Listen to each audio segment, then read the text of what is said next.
Assalamualaikum warahmatullahi wabarakatuh. Alhamdulillahilladzi wa kafa bi ni'matihi tatimmus shalihat. Wassalatu wassalamu ala habibil mustafa Muhammadin sallallahu alaihi wasallam wa ala alihi wa sahbihi wa man tabi'ahu bi ihsanin ila yaumiddin. Teman-teman para pembelajar yang dirahmati Allah Subhanahu wa taala dimanapun kita berada, kalau kita kemudian berbicara tentang ilmu Quran, maka tidak ada habis-habisnya. Ya, ilmu Quran ini adalah salah satu ilmu yang paling mulia, ilmu yang dimana adalah ilmu yang tertua, dimana ilmu ini adalah ilmu yang sangat memberikan manfaat sangat luar biasa kepada kita. Sehingga ada satu ungkapan seorang ulama menyebutkan kulla syai'in yartabitu ma'al Qur'an fa asbaha syai'un 'azim. Sesuatu yang melekat pada dirinya Al-Qur'an pasti sesuatu itu akan menjadi mulia. Mari kita lihat malaikat Jibril alaihi salatu wasallam turun membawa wahyu kepada Rasulullah sallallahu alaihi wasallam, maka malaikat Jibril menjadi malaikat yang paling mulia. Malam Lailatul Qadar turunnya Al-Quran, maka malam Lailatul Qadar menjadi malam yang paling mulia. Maka disebutkan dalam Quran khairum min alfi syahr. Kemudian Ramadan turunnya Al-Quran, maka Ramadan menjadi bulan yang paling mulia. Nabi SAW turun Al-Quran kepada beliau, maka beliau menjadi Nabi yang paling mulia. Mekah dan Madinah menjadi destinasi turunnya Al-Quran, maka Mekah dan Madinah menjadi tempat yang paling mulia. Dan Allah Subhanahu wa taala takdirkan umat Nabi sallallahu alaihi wasallam ini diturunkan Al-Qur'an, maka Allah Subhanahu wa taala mengatakan kuntum khairu ummah, kalian adalah sebaik-baik umat. Kenapa orang itu kemudian menjadi orang-orang yang terbaik? Karena kata Nabi sallallahu alaihi wasallam, khairukum man ta'allamal Qur'ana wa 'allamahu. Orang yang terbaik di antara kalian adalah orang yang belajar dan orang yang mengajarkan Quran. Selama ada Quran pada jiwa seseorang, maka orang itu akan menjadi mulia. Sebaliknya, apabila tidak ada Quran pada diri seseorang, maka orang itu akan menjadi hina. Teman-teman para pembelajar yang dirahmati Allah Subhanahu wa taala. Inilah salah satu keutamaan daripada orang yang belajar tentang ilmu Al-Quran. Maka kalau kita lihat tentang ilmu Al-Quran, para ulama sangat banyak kemudian memberikan catatan, memberikan karangan tentang ilmu-ilmu Quran ini. Nah, di antaranya adalah ada kitab yang dikarang oleh Al-Imam Az-Zarqani, Manahilul Irfan fi Ulumul Quran. Di antara sekian banyak cabang ilmu-ilmu Al-Quran yang kemudian bisa kita dapati, ada satu disiplin ilmu yang sangat mulia. Apa itu? Yaitu ilmul qiraat. Teman-teman, para pembelajar yang dirahmati Allah Subhanahu wa taala, pertanyaannya adalah apa yang dimaksud dengan ilmul qiraat? Ilmul qiraat banyak para ulama kemudian memberikan definisinya. Di antaranya yaitu Al-Imam Abu Syamah Ad-Dimashqi. Beliau mengatakan ilmul qiraat ilmun bi kaifiyati adai kalimatil qur'aniyah wa ikhtilafiyah bi azwin naqilah. Artinya disiplin ilmu yang mempelajari bagaimana kemudian membaca kosakata dalam Al-Qur'an dan beserta perbedaannya yang disadarkan kepada para qari atau para rawi. Teman-teman yang dirahmati Allah Subhanahu wa taala, mungkin di antara kita ada yang pernah belajar, ada yang penuh belajar. Tetapi yang belum belajar, siapa yang dimaksud dengan imam qiraat itu? Maka kalau kita lihat dari literatur para ulama, maka ilmu qiraat itu dibagi menjadi 3 dari sisi jumlah. Pertama disebut dengan ilmu qiraatus sab'ah, yaitu ilmu qiraah 7. Siapa saja yang dimaksud dengan imam yang 7? Pertama adalah Imam Nafi' Al-Madani. Kemudian yang kedua yaitu Imam Asim. Dan ketiga disebut dengan Imam Hamzah. Keempat disebut dengan Abdullah ibn Amr. Yang kelima disebut dengan Abdullah ibn Kathir. Yang ketujuh disebut dengan Abu Amr. Ibnu Al-A'la atau yang disebut dengan Abu Amr Ibnu Amir Asy-Syami.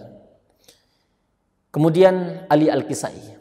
7 inilah yang kemudian kategorinya adalah masuk kategori qiraah sabah atau 7 imam dalam kategori sabah ini. Kemudian kategori yang kedua teman-teman, yaitu kategorinya yaitu qiraah asyarah. Qiraah asyarah itu ditambahkan qori'nya 3. Yang pertama yaitu Imam Abu Ja'far, masuk kategori qiraah yang ke-8. Kemudian Imam Ya'qub Al-Khadrami.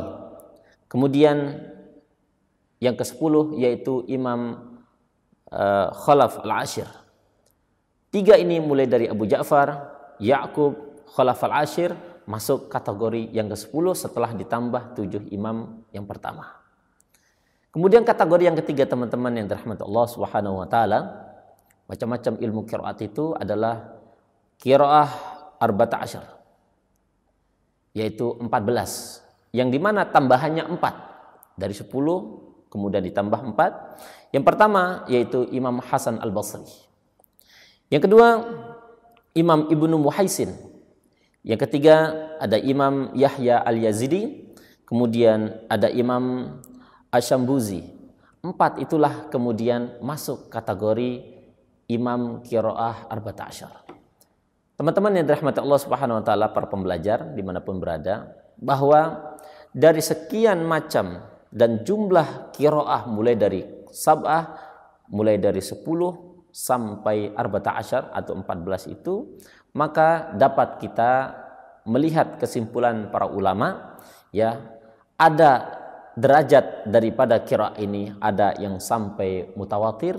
Mutawatir artinya riwayatnya kemudian banyak yang meriwayatkannya, yang tidak mungkin rasanya para perawi-perawi itu akan berdusta akan tentang qiraat tersebut. Mana kategori mutawatir? Kategori mutawatir itu adalah qiraah sab'ah, qiraah asyarah. Adapun qiraah arba'ata asyar masuk kategori syadz, yang dimana syadz ini hanya diperbolehkan hanya untuk knowledge, hanya untuk pengetahuan saja, dan tidak bisa digunakan untuk dalam sehari-hari, dan juga tidak bisa digunakan ketika kita sholat. Yang bisa digunakan sholat itu adalah qiraah sabah dan qiraah asyarah.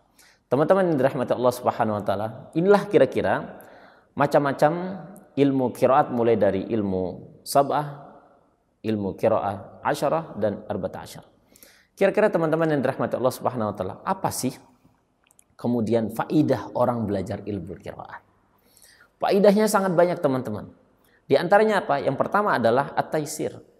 Memudahkan orang itu kemudian membaca Al-Qur'an. Dulu Nabi sallallahu alaihi wasallam pernah didatangi oleh Jibril alaihi salatu wasallam, tentang di mana Nabi sallallahu alaihi wasallam diperintahkan untuk membaca Quran itu ala harfin wahidin, dengan 1 huruf. Kemudian Nabi sallallahu alaihi wasallam meminta ampun kepada Allah supaya dimaafkan. Supaya apa? Supaya Al-Quran itu jangan turun dengan 1 huruf, supaya memudahkan umat ini kemudian untuk membaca Al-Quran. Kata Nabi sallallahu alaihi wasallam, umat ini tidak akan mampu membaca Al-Quran dengan 1 cara.